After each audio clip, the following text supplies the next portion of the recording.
Pero anyways, ayun na nga, si, tawag dito, yun na yun unang nakita nila. Pero tignan natin kung isi-share nila ang evidence dun kay Kiara at Jameson. Kasi, syempre, napanalo nila yun. And, kapag mahirap pag hindi nila binigay, baka pagkamalan sila. Pag binigay naman nila, makakakuha ng ng clue yun, natin, salarin. Hello, Trisha!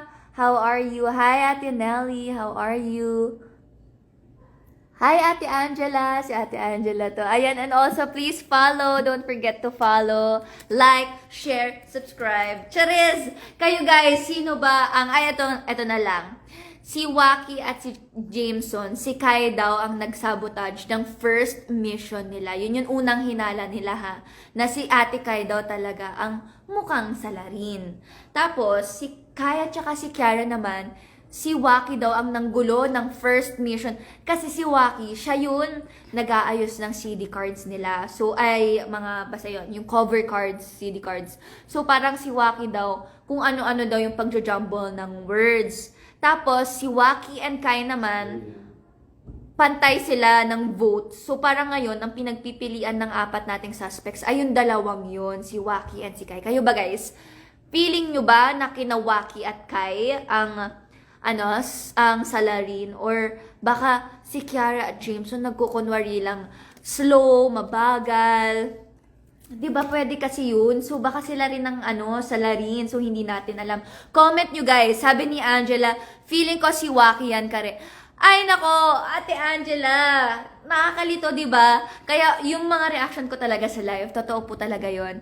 Hi Langoy, Langgoy, di ka naman namamansin. Grabe naman po, namamansin naman po ako. Si Ana Trina, feeling ko si Kai ang salarin. Si Kai kasi, parang may pagkaano siya, tart siya. May pagka-ate tart si Kai ng konting-konti. Pero kasi, feeling ko, personality lang talaga nila yun na jolly, comedian. Pero feeling ko kasi, hindi ko alam. Nahihirapan rin ako. Sabi ni Trisha, feeling ko si Kiara pati si Jameson, joke. Ay, hindi natin alam. Nako, grabe, nahihirap talaga. Feeling ko, ewan ko, hindi ko talaga alam. Oo. Mga katropa, ayun na nga. Isa ba kina Waki and Kai ang totoong salarin sa kasong pagkalat daw ng chismis tungkol sa pamilyang bagong lipat sa barangay na mga aswang daw sila. Yung pala, nagko-call center lang. Grabe naman tong na to. Si salarin, chismosa kasi ay. Ganyan na ganyan talaga yung mga chismosa. Feeling ko talaga, gantong oras sila nagigising, tapos gantong oras na sila umuwi. Feeling ko may kinakain sila mga kapitbahay natin. Naku, kilala ko yung mga, kasi nga, laging nagkakapiyan sa umaga, kaya feeling ko nagchismisan sila na about dun sa aswang.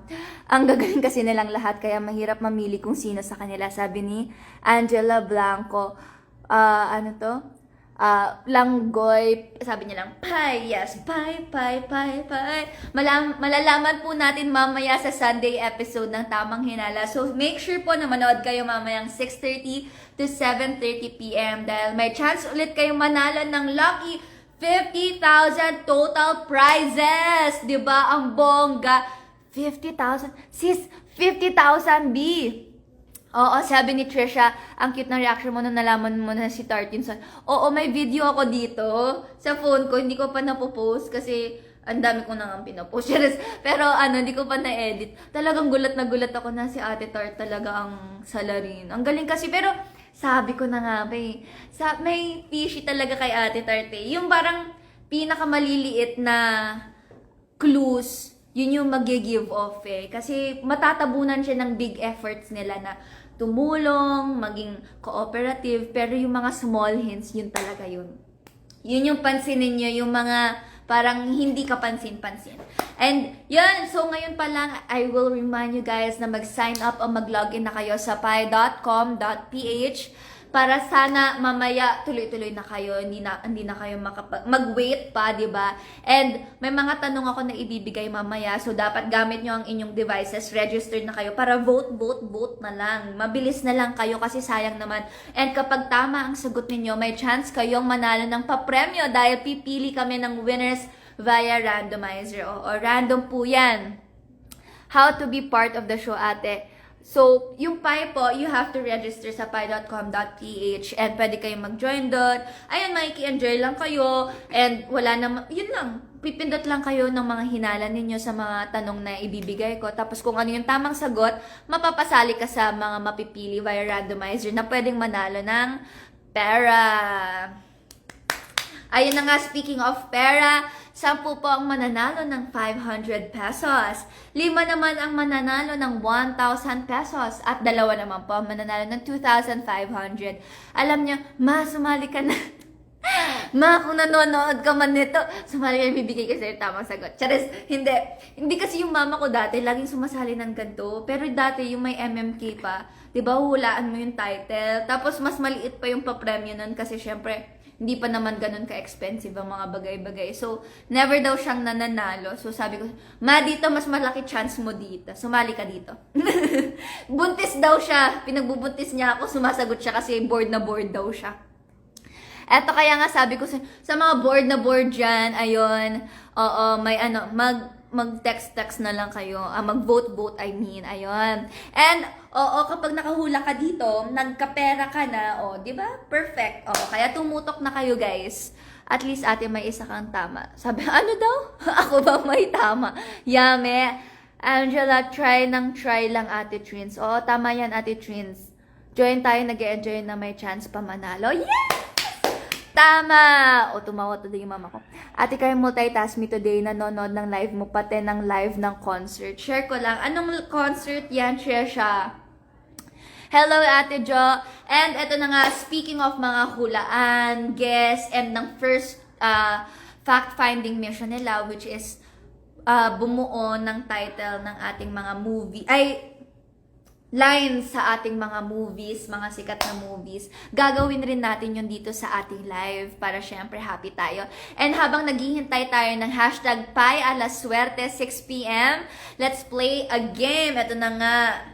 And mag-guess ng movie title. We will guess. And ito, may fishbowl tayo dito. And may mga lines dito from our famous actors and actresses. Tas huhulaan natin siya. Okay, so first up. Ayan, kung may mga hinala kayo, wag nyo muna sabihin. Pero sige, magbigay kayo ng reaction dyan. Sabi ni Trisha K-pop, okay. Okay lang yan, as long as nanonood ka pa din. Okay, number 3. Bogs, sana lumayo ka na lang. Sana umiwas ka na lang, maiintindihan ko pa yun. Pero Bogs, sinota mo ko eh. Sinota mo ang best friend mo. Ito po ang linyahan na nabigay sa akin. Sabi ni Anatia, G, masaya to. Ay, masaya to. Kim Chu, Gerald Anderson. Gerald Anderson. Mamaya mali-mali pala ako nabigay. Kim Chu to eh. Tapos, boy, hindi ko alam ko yung kwento do. Wala bang 0.5 yun, guys? Hindi ko maintindihan yung sinasabi ni Trish. Paano na kaya? Ayun na nga, paano na kaya by Kim Chu as May? Ayan na nga, sabi ko na nga ba, guys, hindi kasi talaga ako magaling sa title. Pero okay lang yan. Sino yung nakakuha ng sabi ni Anna Trina, paano na kaya ba to? Tapos, ang nakakuha si Golden Mary Chris. Paano na kaya? Tama ka! Perfect! Si H. Klein, pangit mo. Hindi ko alam kung yun yung title or yun yung comment mo sa akin. Charis! Vibs! Galing ni Ate Trins. Tama. Okay, next na tayo.